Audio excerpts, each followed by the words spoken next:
Muy buenos días. Nos encontramos el día de hoy en nuestro bloque Perspectivas, en un nuevo bloque. Mi nombre es Sara Santamaría y el tema que tocaremos es el manejo del conflicto dentro de las organizaciones. ¿Qué es el conflicto? ¿Es positivo? ¿Es negativo? Porque es importante resolverlo dentro de nuestras organizaciones. Todas esas preguntas las vamos a poder contestar el día de hoy con Óscar Aliaga. Él es profesor, él es especialista invitado por la Semana Internacional de la Escuela de Posgrado, que nos va a acompañar hoy para tocar este tema y absolver todas las dudas que ustedes puedan tener. Muchas gracias, Óscar, muchas gracias por acompañarnos. Gracias a ustedes por la invitación. Como comentábamos, nosotros queremos hablar sobre el conflicto en las organizaciones, cómo podemos manejarlo. Entonces, para poder entender un poco qué es el conflicto. El conflicto es una situación donde hay una interacción entre dos personas, donde hay una serie de condiciones que resultan en una situación inapropiada por lo menos para una de las personas. Hay muchísimas maneras de definir el conflicto, pero la definición mucho más aceptable es, por lo menos la que uso yo, es la definición del conflicto como una interacción entre personas donde hay un comportamiento que es percibido por la otra persona como un comportamiento de interferir en la persecución de los objetivos que tiene esta otra persona. Por ejemplo, hay una empleada en una oficina que quiere ser promovida, quiere ascender a otro cargo y su jefe la respalda, pero resulta que esta persona supuestamente llega tarde y en un momento el jefe le dice: estás llegando tarde y te voy a suspender por unos días, etcétera, etcétera. Esta persona tiene un objetivo muy claro. Su objetivo es ascender en ese momento. Entonces, el castigo que le impone el jefe es visto por esta persona como una interferencia de la consecución de su objetivo. Y eso es lo que genera el conflicto. ¿Por qué? Porque en su mente, tal como lo ve ella, lo que ocurre es que el jefe está impidiendo que ella pueda ascender. Y eso genera respuestas de parte de ella, como poder ir a conversar con esta otra persona, llamarle la atención o reclamarle y usar un lenguaje que no es adecuado, etc.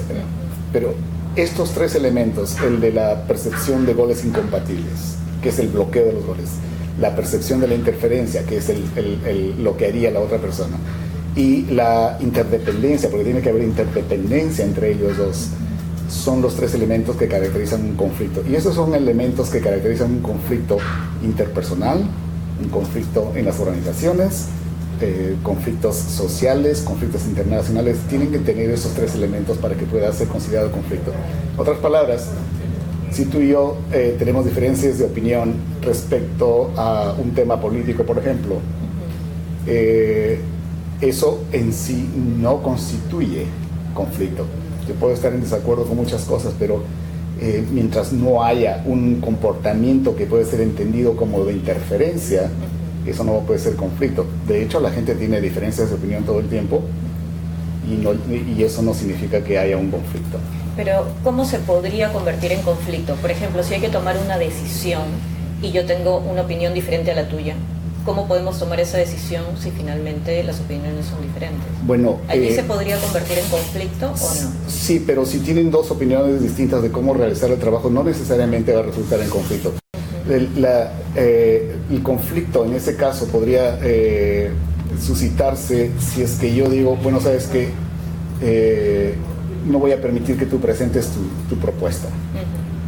Entonces solo voy a presentar la mía. En ese caso, han pasado a tener una opinión distinta a una situación donde hay un comportamiento, que es mi comportamiento, que dice: no voy a permitirte que hagas tu propuesta, que es lo que bloquea la intención que tú tienes de hacer una propuesta adecuada. Porque te estoy bloqueando, es que se origina el conflicto. Pero tener los dos opiniones distintas no significa que haya un conflicto. De hecho, todo el mundo, todos los días en el trabajo hay opiniones diferentes. Claro.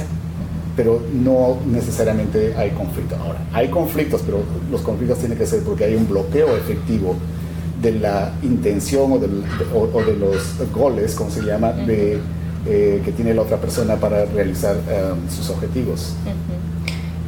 ¿Podríamos decir que el conflicto es positivo, es negativo, es natural en la vida del ser humano?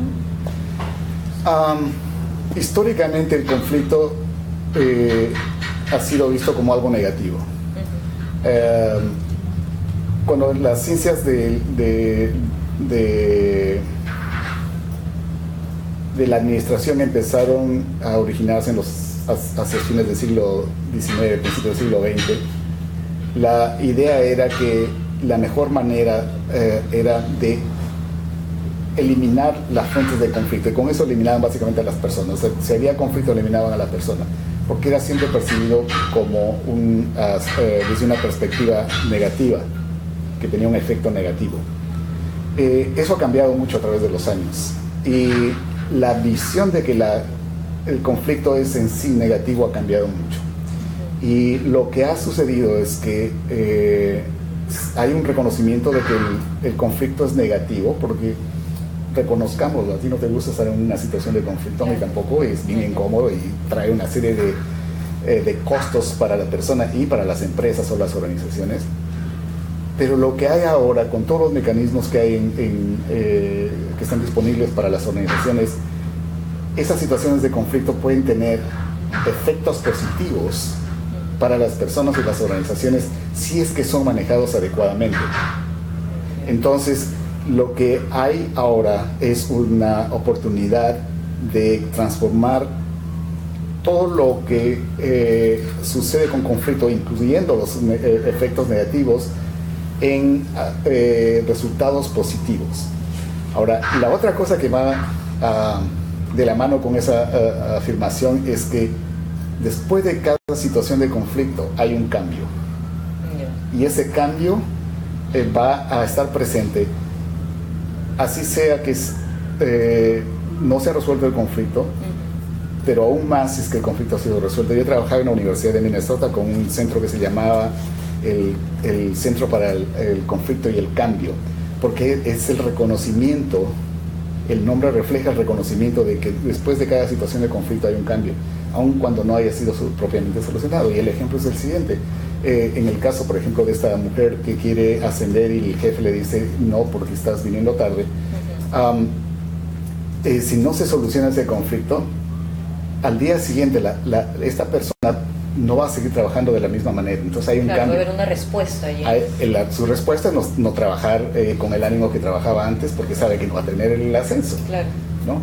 Ahora, si se resuelve positivamente, si se resuelve y tanto el jefe como la persona esta deciden tener una solución adecuada al conflicto, lo que va a ocurrir es que va a crear un ambiente en el trabajo donde todos van a beneficiarse, porque ven que hay un intento de la organización y de las personas de colaborar para buscar una solución apropiada a este conflicto. Entonces, no es más negativo solamente, es una mezcla de sentimientos negativos, pero se supone que con las herramientas que tenemos ahora, el conflicto puede resultar en resultados positivos. ¿Y cómo podemos identificar nosotros cuando se está dando un conflicto? Porque quizás no nos podemos dar cuenta en el mismo momento, pero esto como que hay un proceso, el conflicto tiene un proceso, tiene niveles o tiene un curso, un ciclo. Tiene una evolución, y la evolución se origina, está dada en la persona que ve el conflicto. Existe en las teorías de psicología y de manejo de conflictos algo que se llama la teoría de la percepción. La teoría de la percepción indica que yo veo el mundo de una determinada manera. Y con la teoría de la percepción existe también lo que se llama la teoría de la atribución, que es, basado en mi percepción, mi comportamiento se produce de una manera determinada. Por ejemplo, en el caso que estaba poniendo de esta muchacha que quiere ascender, en su mundo, tal como percibe la situación con el jefe, es que el jefe la está bloqueando. Su percepción es que el jefe está tratando de hacerle daño a ella. y basado en esa percepción, ella actúa con determinados comportamientos. Entonces, puede ser que en ese momento en el que el jefe le ha llamado la atención no haga nada, pero esto es el momento donde va incrementándose el conflicto, porque en algún momento, como es en este caso, ella va y le reclama al jefe, que es la cúspide, basado en un efecto detonante, que es cuando el jefe le llama la atención. Entonces se va preparando las condiciones para que el conflicto se incremente, va subiendo, se produce el detonante y el conflicto se desencadena cuando la persona esta, la señora o señorita le reclama al jefe delante de otras personas. Entonces el conflicto se desencadena ahí. A partir de ese momento, estamos en el momento en que hay una solución al conflicto, que puede ser no hacer nada respecto al conflicto, o una solución que, de nuevo, puede ser positiva para ambas partes. Entonces, si hay una especie de desarrollo del conflicto a lo largo del tiempo. Claro. Pueden ser días, pueden ser semanas, pueden ser periodos más largos, pueden ser minutos. Uh-huh. Yéndonos un poco a ejemplos en general del día a día. Tenemos una consulta del usuario Joel Acuña. Él nos dice: 2 colaboradores de un mismo equipo de trabajo no se hablan. ¿Qué deberíamos hacer? Gracias por tu respuesta. Gracias por la pregunta. Bueno, lo primero que tendrían que hacer es indagar qué es lo que ocurrió para que estas personas no se hablen. Uh-huh. Y aunque suene un poco herético esto, puede ser que no estén hablando simplemente porque tienen diferentes personalidades, pero eso no necesariamente sea conflicto. Claro, porque es muy fuerte que no se hablen, ¿no? No, puede ser que simplemente se miraron mal y decidieron no hablarse nunca más. Y eso sucede muchísimo. O puede ser que efectivamente haya un conflicto, pero entonces la única manera de solucionar este asunto es averiguar con ellos, y la mejor manera es sentarlos en una mesa. Si es que, pero por otro lado hay que tener mucho cuidado, porque si es que ellos no se están hablando y ese no hablar está influyendo negativamente en el trabajo de la gente, entonces hay que sentarlos en una mesa a trabajar, claro, a conversar qué es lo que ha sido, cuál es el origen de esta discusión. Puede ser que ellos fuera de la oficina tengan una relación personal y esa relación personal sea el origen del conflicto, en cuyo caso no hay nada que hacer, pero entonces lo que hay que hacer con ellos es conversar, averiguar qué se está sucediendo exactamente, y si es así hay que tomar una decisión sobre cómo manejar el conflicto, si es que existe el conflicto. Claro. Pero si existen diferencias de personalidad, mira, hay mucha gente que no me habla a mí y yo no tengo ningún problema con que no me hable, entonces, pero siempre y cuando no afecte mi trabajo, no afecte el trabajo de los demás. No, el clima laboral también. Así es. Y hace un momento estábamos comentando que había un instrumento de medición, no del conflicto, pero sí de la respuesta, que ¿nos podrías explicar un poquito de ello? Bueno, cuando los estudios de conflicto empezaron a tomar mucho mayor interés en los años 50, una de las cosas que los analistas empezaron a hacer es tratar de entender, además de lo que origina el conflicto y cómo se produce, también querían entender cuál es la respuesta que la gente da al conflicto. Uh-huh. Entonces, hay un famoso instrumento que fue desarrollado por 2 profesores, Thomas and Kilman, en Estados Unidos, que fue el instrumento que sentó las bases, si quieren, del análisis de las respuestas modernas. Y es un instrumento que permite analizar 5 tipos de estilos de resolución de conflictos que existen en una organización, en una familia, en relaciones interpersonales. Está basado en 2 dimensiones. Una dimensión expresa la preocupación que la persona tiene respecto a sí misma, es decir, si estoy interesado en preservarme, y la otra es la dimensión que expresa la preocupación por la otra persona, cuánto me interesa la otra persona. Entonces, basado en en el curso de estas dos dimensiones se han definido 5 tipos de resolución de conflictos, o estilos de resolución de conflictos. Uno es el que evita, la persona que dice no voy a meter esto, no me interesa mi propia situación, tampoco me interesa la situación de la otra persona. La otra es la de acomodar la respuesta de conflicto, por ejemplo, cuando el jefe pide que hagas una propuesta, tú haces la propuesta, pero el jefe viene y dice, no, tienes que hacer esta otra propuesta, y hay un conflicto, finalmente dices, bueno, voy a hacer lo que dice el jefe, porque estás acomodando. Tú tienes una propuesta en la que has trabajado mucho, y es una propuesta que te parece buena, pero el jefe quiere hacer la otra, prefieres ceder, y eso es lo que se llama acomodar. La otra cosa es la versión contraria, es decir, sabes que mi propuesta es mucho mejor y yo voy a hacerla, no importa si me despides, pero yo voy a hacerla. Que esa es la que significa el estilo de afianzar tus propias ideas. Luego viene un cuarto nivel donde hay una cierta concesión de razones entre las partes, que se llama el estilo de congraciarse, si quieres traducido al español. Y la quinta, que es la óptima, es la de cooperación. En este quinto estilo, en el ejemplo del jefe, puedo decir, bueno, me interesa estar continuando en el trabajo, pero quiero ir al jefe y decirle que busquemos una solución donde él pueda sentirse realizado y a la vez yo pueda hacer uso del conocimiento que tengo y de la propuesta que he desarrollado. Ese es el estilo que se llama colaboración. Esa sería la óptima. Ese es el óptimo. Todo el mundo trata de buscar esa solución. Por lo menos desde el punto de vista de los administradores que saben acerca del conflicto. Naturalmente, si tú estás hablando de situaciones cotidianas, la solución que se busca normalmente, porque es la solución que se nos ha enseñado a través de la enseñanza y de la sociedad, es que yo tengo que resolver el conflicto como a mí me gusta. Claro. Sin pensar en lo que pasa con el resto. Y también depende mucho del líder, porque si tenemos un estilo de liderazgo que es un poco autoritario, que es mi idea la que va a predominar, entonces allí no entraría esa solución de colaboración, ¿no? Es como exacto. Que es mi idea y es mi idea. Claro, si en el caso del jefe, si él fuera el que siente que está en conflicto, él va a decir, voy a imponer mi solución.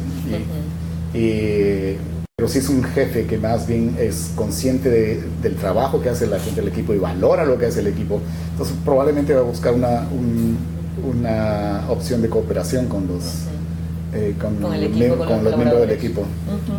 Tenemos otra pregunta, es del usuario Mercy Guaroto. Dice, ¿qué impacto tiene que una organización nombre a un directivo jefe sin legitimidad y que el equipo sienta que no se merece el puesto que tiene? Gracias. Bueno, lo que va a ocurrir es que hay la base para muchos conflictos. Ahora, lo que hay que tener presente también es que las organizaciones tienen el poder y el derecho de nombrar a la persona que necesiten para ser líder. Entonces, con el nombramiento en el cargo, el nuevo líder va a tener lo que se llama poder, el poder legítimo que se origina en el cargo. Y él va a ejercer ese poder, o cómo ejerza él ese poder, va a marcar el tipo de relaciones que tenga con el resto del equipo. Ahora, si el equipo, por otro lado, asume que no está suficientemente calificado para hacerlo, lo que va a ocurrir es que van a contrapesar el poder que tiene el jefe, el nuevo jefe, con el poder que tienen como grupo. Y puede suceder cualquier cosa. Pero de hecho, no es una buena decisión de nombrar a alguien como jefe sin haber consultado al equipo. Claro. Manda una señal de que a la organización no le interesa el equipo. ¿Te das cuenta? O no le interesa por lo menos la contribución que está haciendo el equipo. O no los consideran. No los consideran. Entonces, lo que tiene que hacer la organización es más bien evaluar, no sé, tienen varios mecanismos para hacerlo, evaluar cuál puede ser el impacto que puede tener nombrar a esta persona como jefe. Siguiendo con otra pregunta, el usuario Waldi Requena nos dice: ¿cuándo un jefe debe convertirse en líder? Bueno, un jefe va a ser siempre un líder. El jefe por definición es un líder. Y de nuevo, el punto es qué tipo de liderazgo ejerce. Hay jefes líderes que son líderes que tratan de manejar al detalle lo que están haciendo las personas. Hay jefes o líderes que son mucho más, dejan que los equipos decidan mucho más. Entonces depende de cómo va a ejercerlo. Pero en ambos casos, incluso si participa mucho con el equipo, puede haber siempre hay fuentes de conflicto. ¿Y qué pasa si este conflicto que se ha dado no se llega a solucionar? O sea, hay un siguiente paso, si es que no se llega a solucionar en la primera instancia, ¿cómo se podría hacer? ¿Tiene algunas complicaciones negativas? ¿Tiene algún impacto negativo? Bueno, los conflictos que no solucionan tienen impactos negativos de diferentes medidas. Normalmente en organizaciones a través del mundo, los gerentes emplean cerca de un cuarto de su tiempo dedicados a la resolución de conflictos, si es que no más. Y esto causa millones de dólares en pérdidas a través de las organizaciones. Entonces, piensen en lo siguiente: si un conflicto no se resuelve apropiadamente, lo más probable es que las personas decidan sabotear a la empresa, sabotear su trabajo, llevarse mal con el resto de personas. También sucede que pueden enfermarse, entonces tienen que pedir más tiempo para ir al médico, para cuidarse, lo cual significa pérdida de horas en el trabajo. Puede deprimirse o puede simplemente salir de la organización, y si es un trabajador valioso, tratar de reemplazarlo cuesta también. Claro. Entonces hay una serie de impactos económicos, aparte del impacto en la moral de la gente, en el ambiente del trabajo. La gente va a empezar a ver a sus líderes y al resto del equipo de otra manera si es que la solución del conflicto no es apropiado. Dependiendo de la organización, sin embargo, no hay una o más formas de solucionar el conflicto. Depende. Hay organizaciones que tienen sistemas de resolución de conflicto, sobre todo mediación, están implementados, son parte de las organizaciones. Hay otros que contratan gente de fuera para hacer ese trabajo, o hay organizaciones que no tienen nada. Entonces depende. Y en algunos casos las decisiones de los trabajadores que se ven afectados puede ser llevarlos a juicio o tratar de buscar una asesoría fuera que les aconseje cómo lidiarlo, etcétera. Pero no hay etapas iguales en todas las organizaciones, lamentablemente. Depende mucho de la organización. Depende de cada organización. Y antes de pasar a la parte de los mecanismos de solución de los conflictos, tenemos una pregunta más de un usuario, el usuario Becker Acosta. Él nos dice: ¿cómo manejar a una persona joven que ha sido empoderada de manera inadecuada por el jefe de la empresa, a tal punto de que éste asuma ser el segundo al mando sin ser nombrado ni tener la actitud para hacerlo? Bueno, eso lamentablemente responde mucho y tiene que ver mucho con la dinámica de las propias organizaciones. ¿Cómo manejarlo? Si es el segundo en comando, es difícil de manejarlo, más bien él es el que va a manejar al resto. Entonces, de nuevo regreso a la pregunta de qué significa ser líder y cómo ejecutar un liderazgo que sea adecuado para reconocer el valor de la participación de las personas. Allí importa mucho, como decías, ¿no? Importa mucho el tema del liderazgo, debido a que de él va a depender mucho la solución del conflicto del equipo. Así es. Pasando al tema de soluciones, ¿cuáles son aquellos mecanismos que pueden permitir la solución de los conflictos dentro de la organización? Bueno, en general, no solo para las organizaciones, sino en términos generales, las opciones que hay para la resolución de conflictos son aquellas soluciones que pasan por la adjudicación de justicia. Entonces, normalmente, tradicionalmente, cuando ha existido un conflicto, el Estado ha provisto de estas soluciones a través del establecimiento de un poder judicial. Y con el paso de los años se han creado otros mecanismos como el arbitraje, por ejemplo, ¿no? Pero el arbitraje sigue siendo un mecanismo donde las partes en conflicto le conceden al árbitro la potestad de decidir sobre el conflicto, tanto como lo hacen cuando van al juez. Entonces, en estos dos tipos de situaciones, la solución al conflicto es dada por una persona fuera del conflicto. Hay una tercera persona que es la que decide sobre el conflicto. Con el avance de la ciencia de la administración y de la ciencia del manejo de conflictos, lo que se ha producido es la creación de dos grandes figuras de resolución de conflicto. Una es la negociación. La negociación es el mecanismo en el cual las partes se sientan y discuten entre ellas la mejor manera de solucionar el conflicto. No hay ninguna tercera parte que les imponga una solución, sino que ellas deciden por sí solos qué tipo de solución van a tener. Y eso es un buen mecanismo, porque cuando las partes se sientan a negociar, lo que ocurre es que ellos van a descubrir exactamente qué es lo que están queriendo. En el caso, por ejemplo, de la muchacha que busca el ascenso y el jefe le niega el ascenso por haber llegado tarde, si hubiera negociación entre ellas, la muchacha se va a dar cuenta probablemente que lo que quiere el jefe es que ella sea mucho más consciente de la necesidad de mantener una imagen profesional con la gente.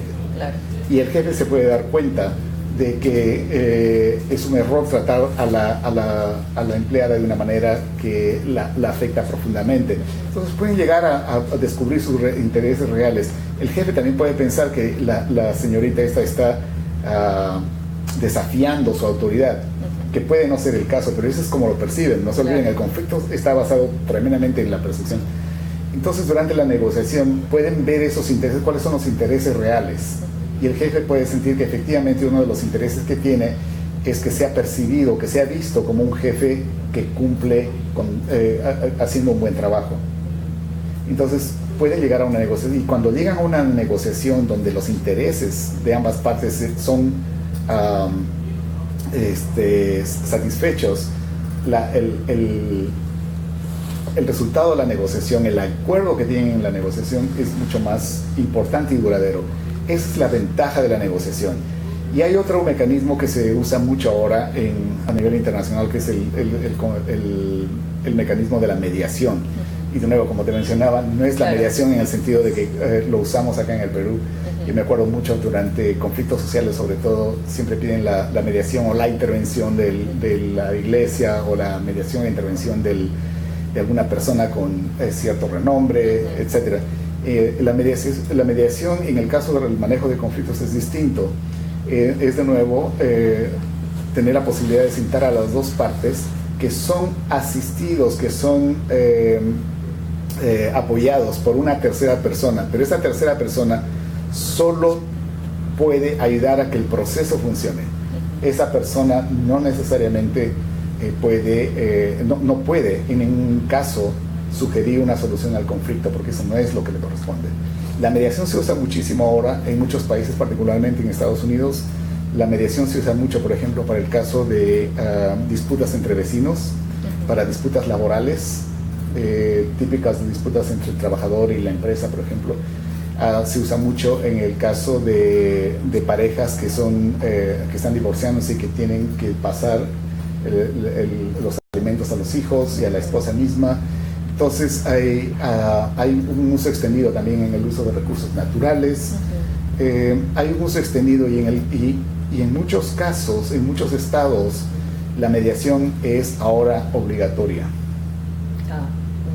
Porque lo que ocurre es que se han dado cuenta que es mucho más rápido, es mucho más efectivo y no carga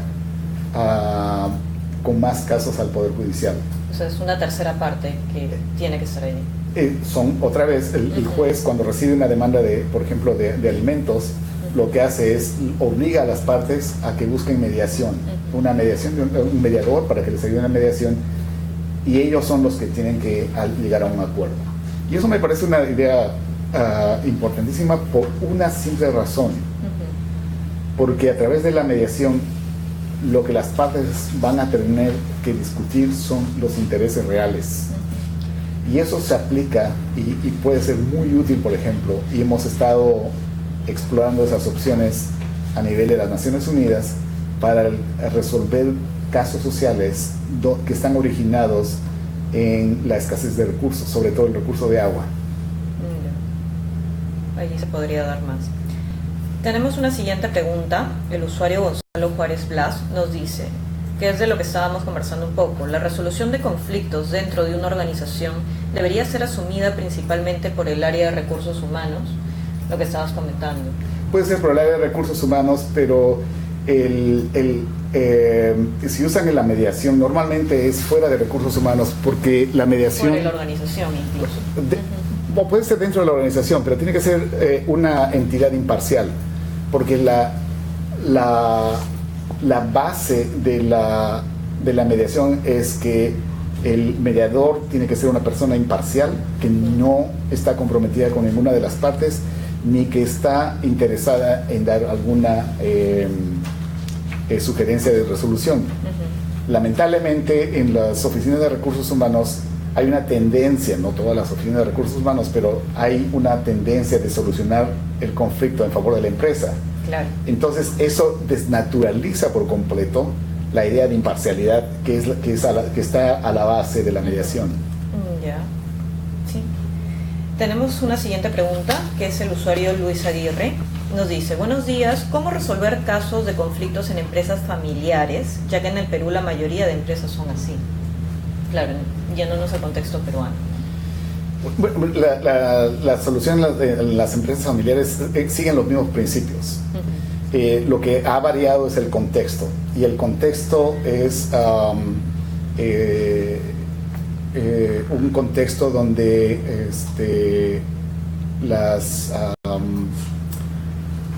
los dueños de la empresa tienen un interés específico en la resolución del conflicto de una determinada manera.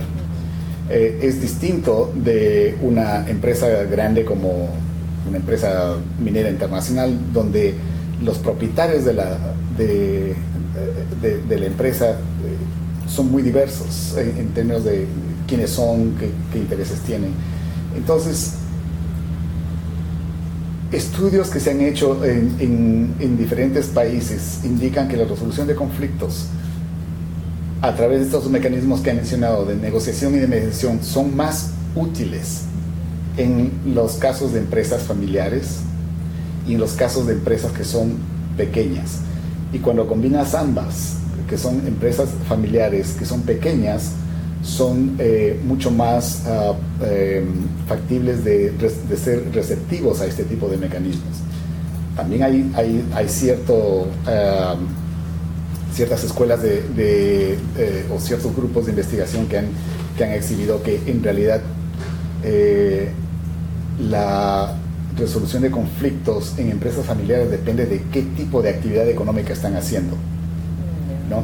Entonces, si es por ejemplo, si es una empresa que es marcadamente y la otra cosa es cómo está organizada la empresa, porque si es una empresa muy vertical, estos mecanismos no van a tener ningún éxito, de seguro. Pero si es una empresa que es más bien amplia y está abierta a discusión de opciones, estas opciones pueden ser válidas. Y ya para finalizar, Oscar, bueno, este tema tú también lo estás tocando en la Semana Internacional, donde eres expositor invitado, sí, que va del 14 al 20, que ya inició toda esta semana. Muchas gracias por acompañarnos el día de hoy. Hemos estado tocando el tema, el manejo del conflicto dentro de las organizaciones, con Oscar Aliaga. Él es profesor invitado por la Escuela de Posgrado de la Universidad del Pacífico. También está dictando clases en la Semana Internacional, que es la semana dirigida a todos nuestros alumnos de maestría. Muchas gracias por acompañarnos el día de hoy. Muchas gracias. Gracias, Oscar.